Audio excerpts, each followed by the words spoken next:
Вот так легким движением лезвия за 45 секунд спиленное дерево готово к обработке. Всю работу выполняет автоматизированный комбайн. За одни сутки такая машина валит больше сотни деревьев. Управляет умной машиной оператор.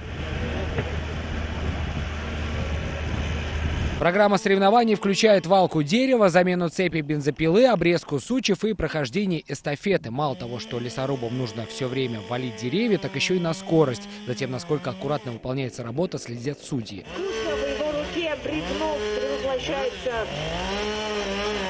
Аплодисменты! Владимир Леонидович, огромное... Здесь больше сотни лесорубов из Татарстана, Марел, а также Кировской и Нижегородской областей. Фаворит этого лесного соревнования – хозяева. Татарстанские лесорубы, начиная с 2015 года, не знают поражений на всероссийских соревнованиях. Мы гордимся нашей командой, которая на протяжении последних лет завоевывает первые места в Российской Федерации.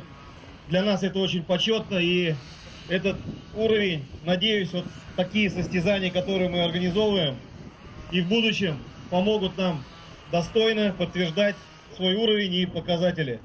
Региональный чемпионат «Лесоруб» проходит в 2 дня. Такие соревнования Минлесхоз будет проводить и дальше. Масштабы и география расширяются с каждым годом. Сергей Хайдаров, ТНВ, Мамадышский район.